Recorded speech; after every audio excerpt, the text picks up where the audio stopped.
Caso Marie. Por que as anotações dos cientistas ficarão guardadas em caixas de chumbo por 1,5 mil anos?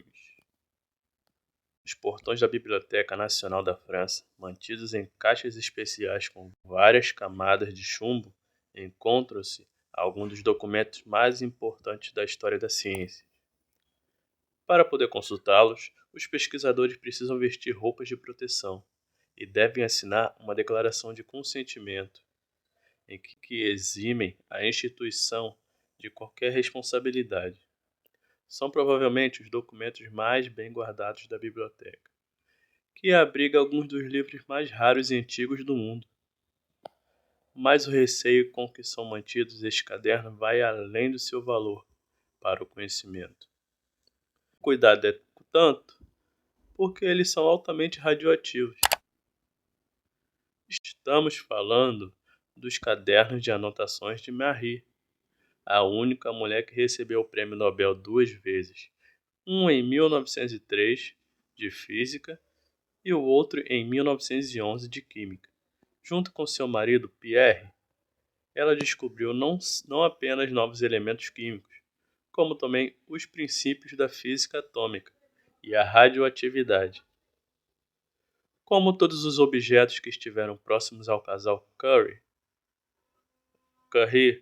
não sei como é que se pronuncia, eu acho que é francês, os cadernos da ciência podem ser altamente perigosos para o ser humano. O casal descobriu 2 elementos químicos, o rádio e o polônio, chamado assim em homenagem à Polônia, país onde a cientista nasceu.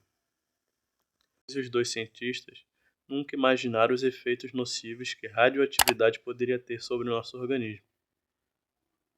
Marie, cujo nome de nascimento era Maria Salomé, morreu em 1934 de uma amnésia aplásica, um tipo raro de anemia que provavelmente resultou de sua frequente exposição ao rádio e ao polônio, dos quais costumavam carregar amostras em seu bolso. Dessa forma, qualquer objeto relacionado a ela e que ainda é mantido deve ser guardado com precauções e em caixas de chumbo, incluindo o próprio corpo da cientista, o primeiro de uma mulher a ser sepultado por seus próprios méritos, no Panteão de Paris, o célebre Mausoléu das Glórias da França.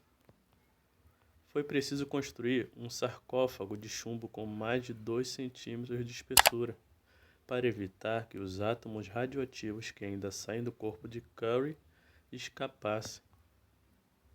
Os cientistas acreditam que seu corpo permanecerá mantido assim, da mesma maneira que os cadernos de anotações, por pelo menos 1,5 mil anos, tempo médio que leva para a desintegração dos átomos de rádio. O novo material que a Curie dedicou sua vida e com que mudou de vez a história da física e da química. Casa radioativa. No sul de Paris, na comunidade de Arcueil, existe um edifício de 3 andares em que a entrada está proibida. Um muro alto completo de grafite e coberto por arame farpado o protege.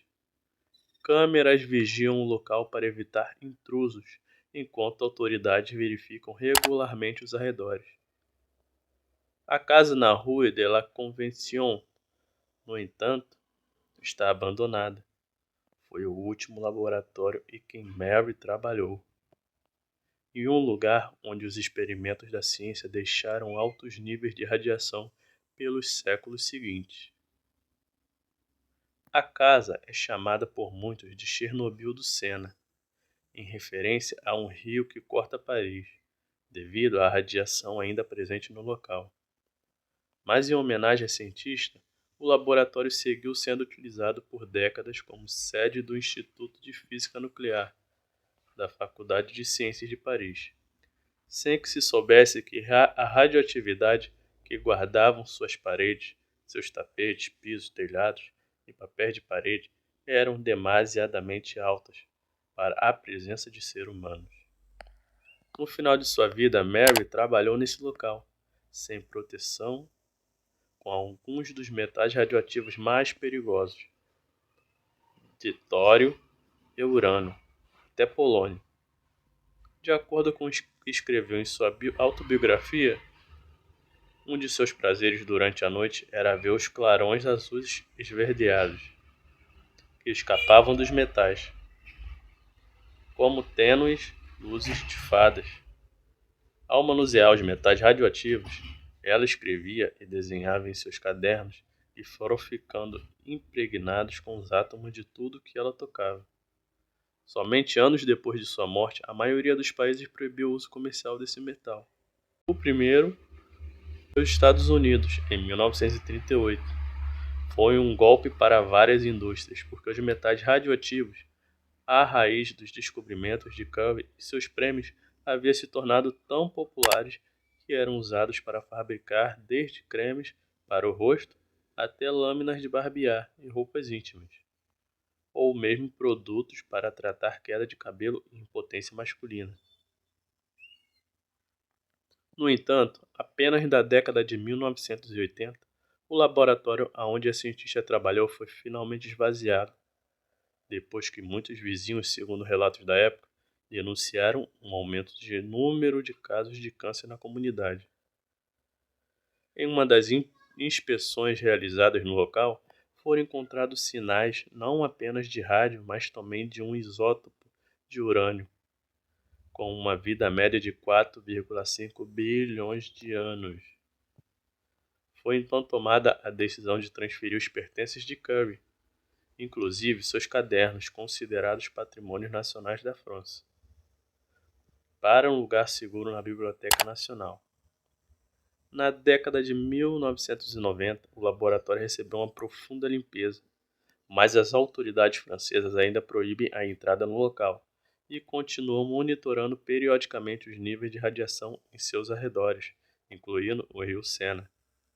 Estima-se que a França já tenha gastado mais de 10 milhões na limpeza do local, e acredita-se que esse valor possa se multiplicar nos próximos anos, quando a casa-laboratório será finalmente desmantelada. Enquanto isso, os cadernos continuarão sendo mantidos por ao menos 1,5 milênio dentro das caixas de chumbo, esperando que os humanos de algum futuro longínquo possam voltar a tocar, sem vestir trajes especiais. O testemunho feito à mão de uma das mulheres mais brilhantes da história.